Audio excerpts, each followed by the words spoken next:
Eu sou a Monalisa Perrone e esse é o Item Mais da CNN. O Banco Central Independente, que foi criado há 4 décadas, há mais de meio século, na verdade, pelo avô do Roberto Campos, está agora sendo reestabelecido por uma boa governança monetária, como disse o relator Silvio Costa, e isso é momento de celebração. Se o Banco Central conseguir se distanciar dos bancos privados, principalmente, vai tomar decisões autônomas importantes. Mas se o Banco Central ficar, além de independente, dependente desse setor, que manda muito no Brasil, eu vejo com enorme preocupação. E vai ser difícil consertar isso lá adiante. Então, só com fiscalização do Congresso Nacional, da sociedade e conhecimento do que isso significa. Um sonho de mais de 40 anos. Foi assim, dessa maneira exagerada, que o ministro da Economia, Paulo Guedes, se referiu ao projeto que concede autonomia ao Banco Central, aprovado nessa semana pela Câmara. Por que eu falei exagerado? Porque são quase 30 anos que o Brasil fala sobre essa questão. Mas vamos lá. Os defensores do projeto entendem que a autarquia ficará blindada de interferências do governo federal, interferências da política, né? E assim vai ganhar, então, mais credibilidade aqui e fora do país. Isso porque uma das mudanças mais significativas é que o presidente e os diretores do Banco Central passarão a ter mandatos fixos de 4 anos que não vão coincidir com o mandato do presidente da República em exercício. É como se o presidente do BC, nomeado por Michel Temer, fosse exercer seu mandato durante o governo de Bolsonaro, ou parte do mandato, tá? Vai ter uma coincidência de parte dos períodos. Só que toda essa liberdade não é vista com bons olhos pelos opositores. O senador tucano José Serra destoou do seu partido e foi contra o projeto de autonomia. Ele usou um estudo do Banco Mundial para argumentar que bancos centrais autônomos podem aumentar a desigualdade num país. O líder do PT no Senado, Rogério Carvalho, foi pelo mesmo caminho e pontuou que o Banco Central vai ter autonomia em relação ao governo, mas não em relação ao mercado financeiro. Nesse episódio do Item Mais, bora entender o que de fato muda, o que de fato pode melhorar e o que de fato pode piorar também com a autonomia do Banco Central brasileiro. Por isso eu começo o papo com o economista Pedro Rossi. Ele é professor da Universidade Estadual de Campinas, a Unicamp.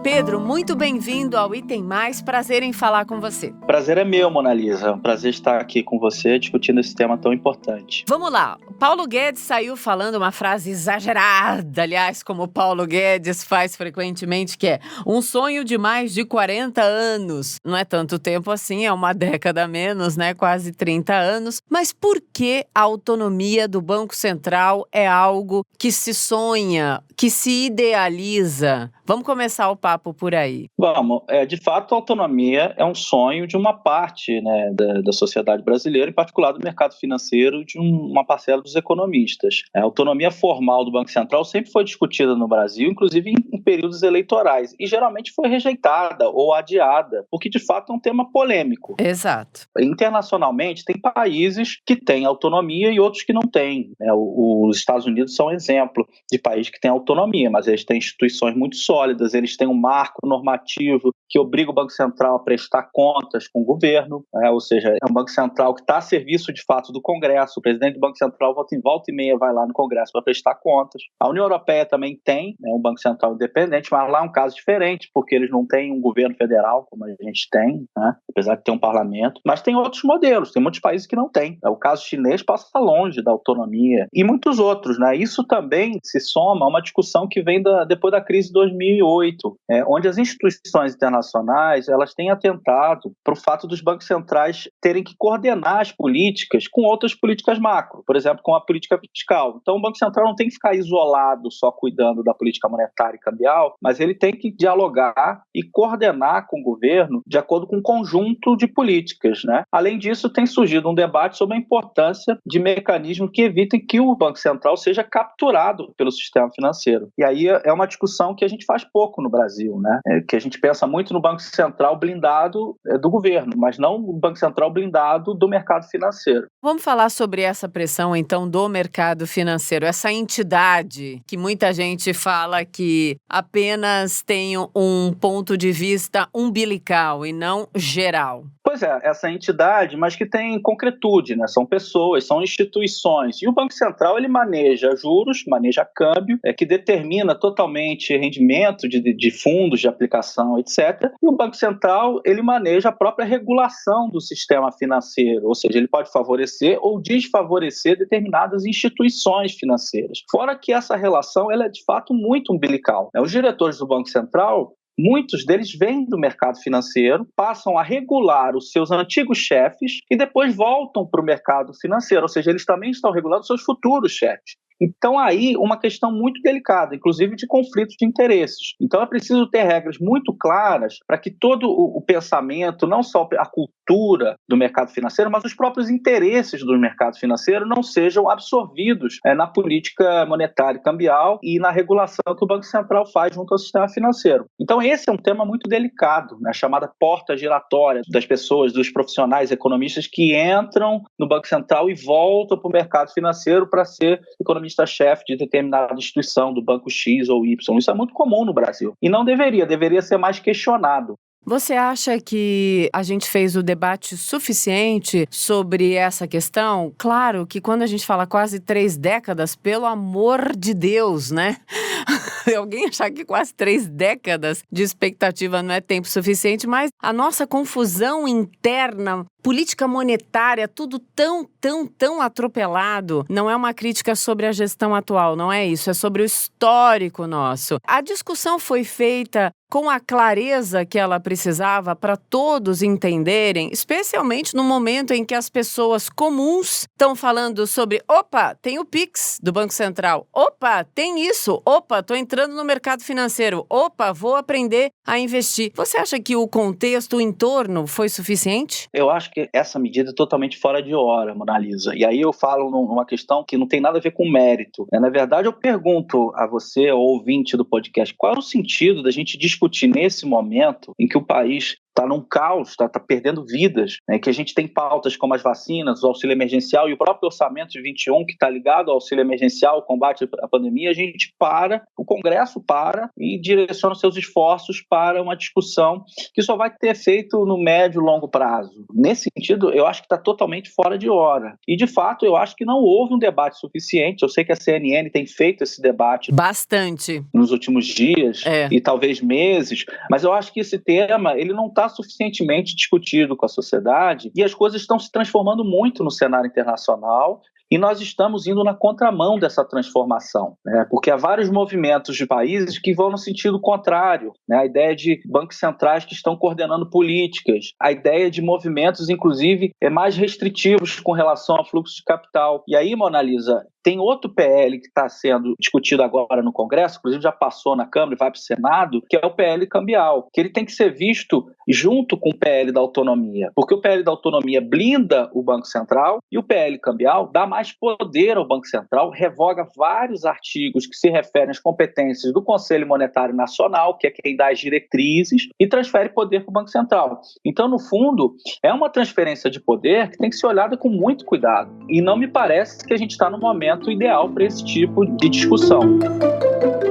Ô Pedro, vamos falar então para todo mundo nos entender. A sopa de letrinhas, ela é tão atrativa, mas às vezes as pessoas ficam fora. Projeto de lei, né? Então, que essas discussões precisariam ser concomitantes. Você fala sobre esse projeto de lei cambial, que deveria essa discussão, então, ser junto com o projeto de lei da autonomia do Banco Central. Mas eu ouvi também de todas as pessoas que eu entrevistei nas últimas semanas, e aí quero que até você me aponte o que faltou nessa discussão que a gente está fazendo aqui na CNN, sempre aprendendo. Essa é a maravilha do jornalismo. Quando o outro lado diz que sim, a autonomia do Banco Central é fundamental para atrair investimentos estrangeiros e para melhorar a percepção externa do que a gente faz aqui dentro, isso é um argumento profundo ou é um argumento de largada? Olha, esse eu acho, é um argumento questionável, na minha opinião. Por quê? Porque o que a gente vê de estudos que são feitos sobre bancos centrais independentes, autônomos,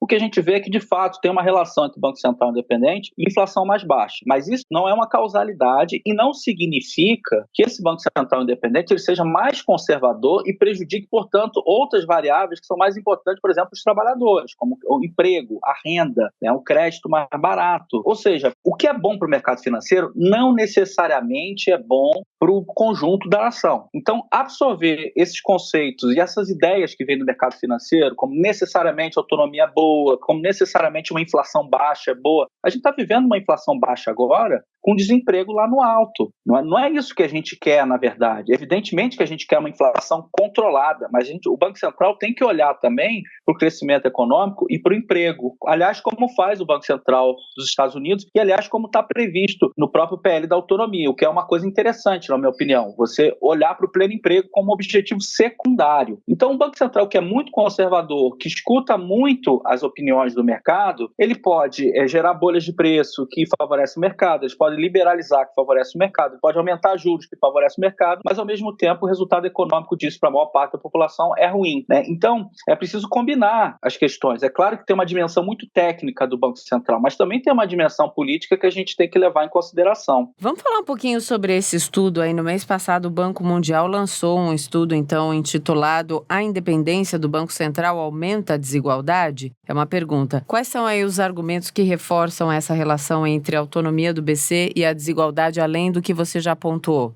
Esse estudo é um exemplo de como as instituições internacionais têm mudado em relação a esses temas da abertura financeira, da autonomia do Banco Central. E o Banco Mundial produziu esse estudo, que é um estudo muito interessante. Ele diz basicamente o seguinte, que o Banco Central autônomo, independente, ele tende a constranger indiretamente a política fiscal. É só a gente olhar as atas do Banco Central hoje no Brasil, tem sempre lá uma coisa, olha, se não fizer o ajuste, provavelmente o juro vai subir. Olha, se furar o teto, aí não vai ser assim. Ou seja, há uma atuação política também do Banco Central brasileiro, que não é só técnica, né? Então, o Banco Central ele tende a constranger a política fiscal e a política fiscal, por sua vez, tem um papel na distribuição de recursos, Bolsa Família, Previdência e tal. Isso é um dos pontos que eles justificam que o Banco Central independente pode aumentar a desigualdade. O outro é que a própria liberalização financeira, ela tende a aumentar a parcela dos recursos da sociedade que vai para o mercado financeiro e tende a gerar bolhas de ativos, o que, na verdade, aumenta os ganhos do mercado financeiro, aumentando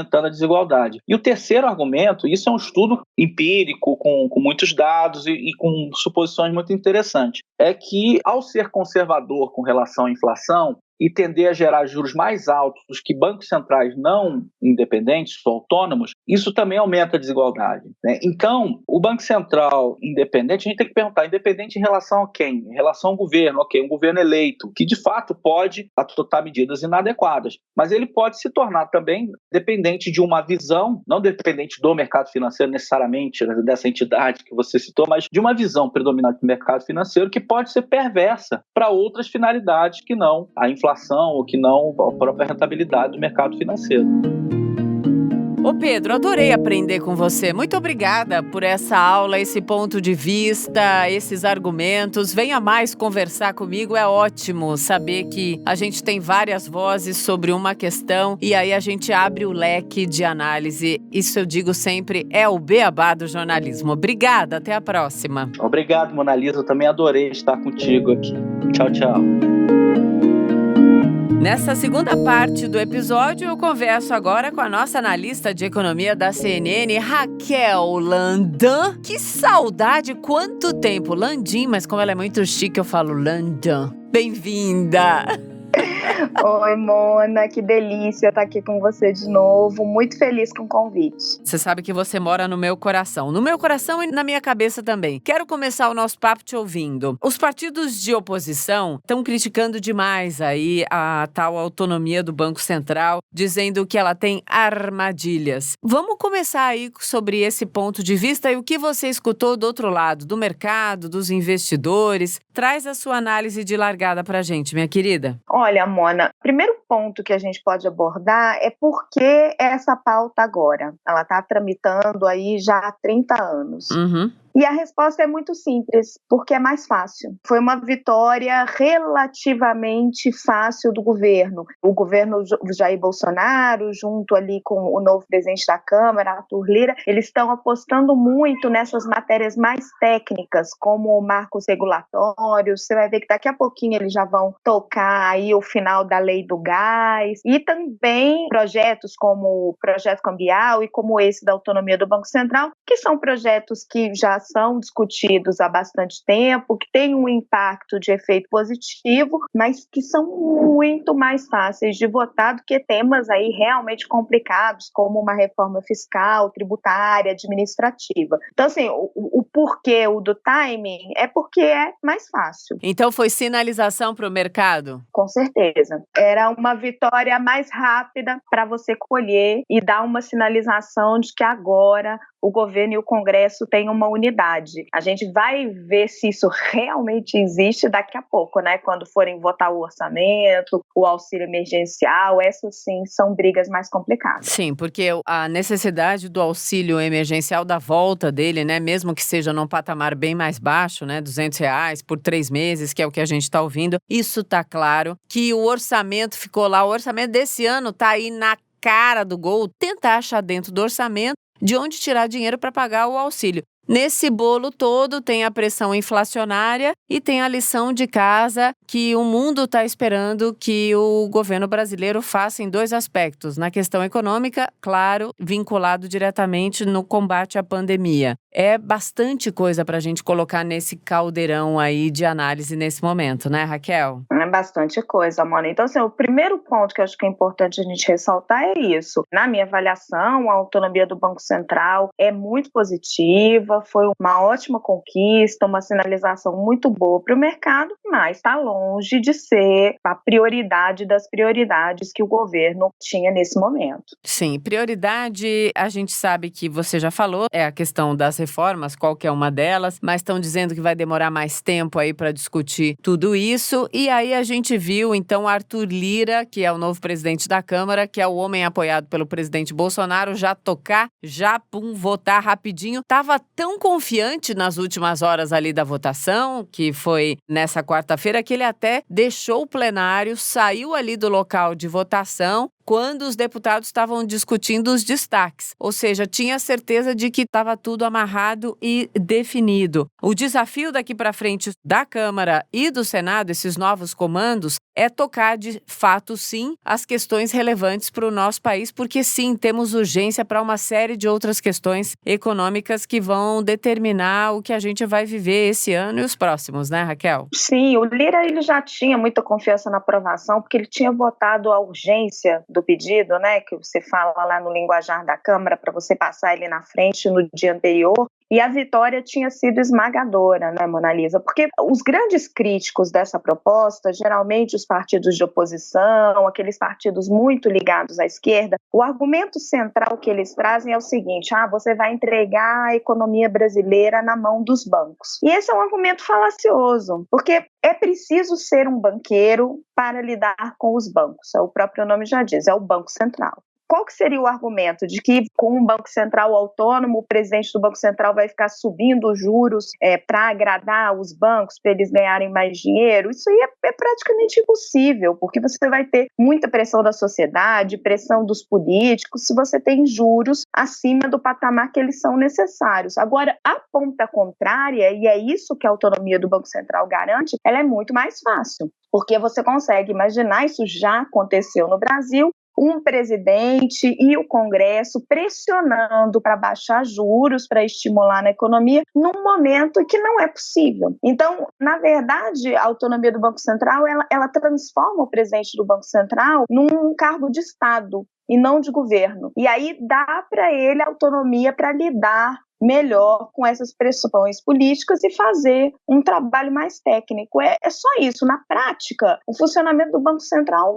não muda nada. Ele vai continuar funcionando Da mesma forma, o que ele vai ter é um seguro contra Dilma Rousseff, que na época em que foi presidente fez uma intervenção muito forte no Banco Central, deu um cavalo de pau nas taxas e a gente conhece o resultado, que foi inflação, crescimento baixo, um seguro a presidentes como Donald Trump, que nos Estados Unidos tentou intervir duramente no Federal Reserve, provocava ali por mais queda de juros, por mais estímulo, e o Fed, como tinha autonomia, se manteve tranquilo e seguiu fazendo seu trabalho. Então, é uma matéria que, apesar de gerar essa controvérsia e críticas da oposição, ela já estava mais amadurecida no Brasil. É uma discussão de muito tempo. A questão da não concomitância dos mandatos, né? O período todo do mandato do presidente do Banco Central coincidir com o mandato do presidente da República. Isso, de fato, é uma grande vantagem? Mona, isso é a chave, é a questão central. Porque você imagina o seguinte, e vou levar o nosso ouvinte, que já tem aí um pouco mais de idade, lá para 2002, quando houve a transição do governo Fernando Henrique para o governo Luiz Inácio Lula da Silva. Na época, Armínio Fraga era presidente do Banco Central, o mercado ficou muito inquieto, uma preocupação que se revelaria depois infundada sobre qual ia ser o compromisso de Lula com a responsabilidade fiscal, com o controle das contas públicas. O dólar explodiu, Armínio teve que levar a taxa de juros para 45%. É difícil olhar para trás, a situação é muito diversa. Mas se o Armínio tivesse um mandato e se o mercado tivesse a garantia de que ele ficaria por mais 2 anos, certamente a situação teria sido diferente.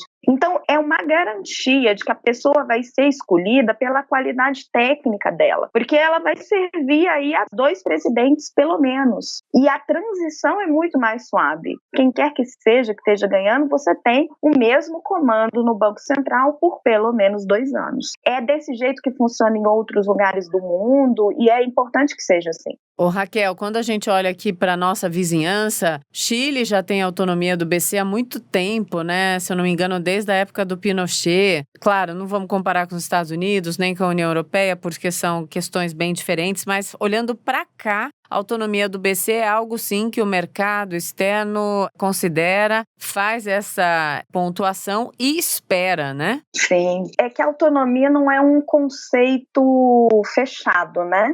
Você pode ter diferentes graus de autonomia. Se você for fazer comparações, por exemplo, o Banco Central da Argentina, lá eles têm um mandato fixo de 6 anos. Mas, recentemente, ali 2017, 18, 19, eles trocaram tanto de presidente do Banco Central, eles tiveram uns 3, 4 durante o período de 1 ano. Então, do que adiantou nada, esse né? mandato fixo? De nada. Então, se você realmente tem que ter as regras, você tem que ter a instituição, você tem que respeitar aquelas regras. Existe até especialistas que fazem essa conta, né? Qual é o grau realmente de autonomia que determinados bancos centrais têm. O desempenho do BC brasileiro, ele não é ruim. É o que eu falei antes, ao frigir dos ovos não muda muito no jeito que o Banco Central é conduzido, mas ter essa garantia, ter essa espécie de seguro é muito importante. E não é só para o mercado, é para o país mesmo. Sim, para todos nós, né? Para a gente respirar mais aliviado em momentos derradeiros aí da economia brasileira. Minha querida, quer amarrar esse papo com que pensata sobre a autonomia do Banco Central? Vamos amarrar um pouquinho com o personagem central dessa história, que é o atual presidente do Banco Central, Roberto Campos Neto. Ele entra para a história, né? Porque provavelmente ele vai ser escolhido pelo presidente Jair Bolsonaro agora para o ano que vem, aí no meio mandato, né? Ele vai ser escolhido, ele vai ficar, se ele ficar, né? Eu acredito que ele fique 2 anos ainda durante o novo governo, então ele vai ser o banqueiro central que conseguiu aprovar a autonomia e que ficou no cargo, vai ser um dos banqueiros centrais mais longevos do país. Então, ponto para ele, né? Sem dúvida. Sobreviver em meio a toda essa turbulência que é a política / economia brasileira, sem dúvida, já é algo para ganhar medalhinha. Minha querida, obrigada pelo papo, adoro conversar com você, sempre aprender com você. Venha mais conversar com a gente, estávamos com saudades. Um beijo. Eu também, Mona, adoro. Um beijo grande. Obrigada, Landan!